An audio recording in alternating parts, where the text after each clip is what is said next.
Iran US സമാധാന ചർച്ചകളുടെ സാധ്യതകൾ കാറ്റിൽ പറത്തി ഹോർമൂസ് കടലിടുക്കിൽ വീണ്ടും വാണിജ്യ കപ്പലിന് നേരെ ആക്രമണം.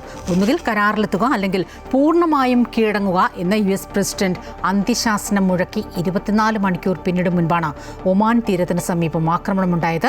UK മാരിടൈം സെക്യൂരിറ്റി ഏജൻസിയാണ് വാർത്ത പുറത്തുവിട്ടത്.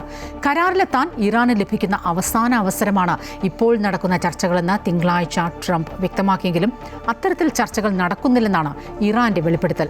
ഒമാനുമായി ചില സംഭാഷണങ്ങൾ നടക്കുന്നുവെന്നും ഇറാൻ വ്യക്തമാക്കി. അതേസമയം ഇറാൻ യുദ്ധത്തിന്റെ വ്യാപ്തി വർദ്ധിപ്പിക്കാൻ ആഗ്രഹിക്കുന്നില്ലെന്നും എന്നാൽ രാജ്യത്തിന്റെ അതിർത്തികൾ സംരക്ഷിക്കാൻ ശ്രമിക്കുക മാത്രമാണ് ചെയ്യുന്നതെന്നും പ്രസിഡന്റ് മസൂദ് പെസസ്കിയാൻ പറഞ്ഞു. യുദ്ധം 23ാമത്തെ ആഴ്ചയിലേക്ക് കടക്കുന്നതിനിടെ നിരവധി തവണയാണ് US പ്രസിഡന്റിൽ നിന്ന് അന്ത്യശാസനം വന്നിട്ടുള്ളത്. അതിനിടെ എണ്ണവിലയിൽ 3% വർധനവുണ്ടായിട്ടുണ്ട്.